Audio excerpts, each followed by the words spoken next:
ముక్కోటి ఏకాదశిని పురస్కరించుకుని కరీంనగర్ జిల్లాలో దేవాలయాలు కిక్కిరిశాయి. వేకువ జాము నుంచే భక్తులు పెద్ద సంఖ్యలో ఆలయాలకు చేరుకుని ప్రత్యేక పూజలు నిర్వహిస్తున్నారు. సిరిసిల్ల వెంకటేశ్వర స్వామి ఆలయాన్ని శోభాయమానంగా అలంకరించారు. వేములవాడలోని దేవాలయం భక్తులతో కిటకిటలాడుతోంది. కోరిన కోరికలు తీర్చే వెంకన్నకు భక్తజనం కొబ్బరికాయలు కొట్టి పూజలు చేస్తున్నారు.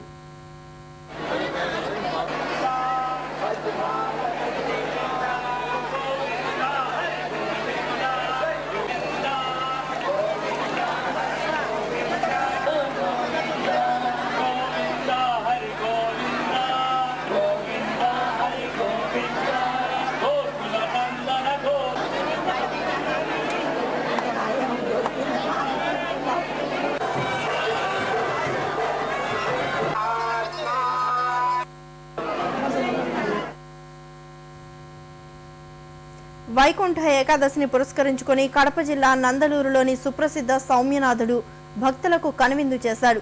ముక్కోటి పర్వదినాన ప్రత్యేక అలంకరణలో 7 వైకుంఠ ద్వారాల నుంచి స్వామివారు భక్తులకు దర్శనమిచ్చారు. తెల్లవారు జాము నుంచి భక్తులు ఆలయంలో బారులు తీరారు. ప్రత్యేక పూజలు నిర్వహించారు.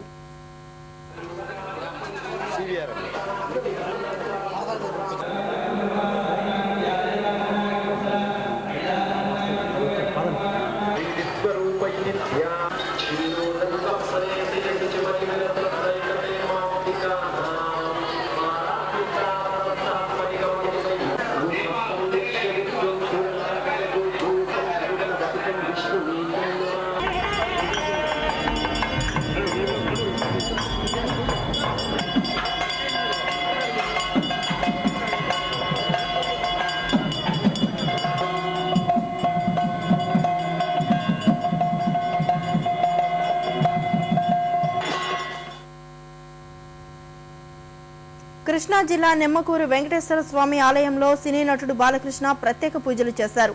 వైకుంఠ ఏకాదశి సందర్భంగా స్వగ్రామానికి చేరుకున్న బాలయ్యకు ఆలయ అర్చకులు పూర్ణకుంభంతో స్వాగతం పలికారు. తర్వాత ప్రత్యేక పూజల్లో పాల్గొన్న ఆయన స్వామివారి మొక్కు చెల్లించుకుని తీర్థ ప్రసాదాలు స్వీకరించారు.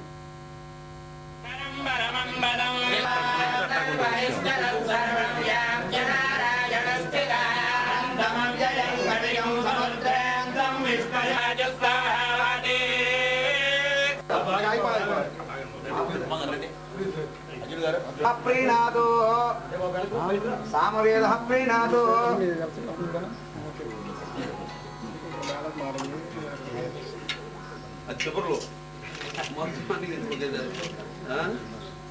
ఓం పూర్వోక్త ఏవం గుణ విశేషణ విశిష్టాయాం అస్యాం శుభసిదో ఓం భూః ఓం భువః ఓం స్వః ఓం మహః.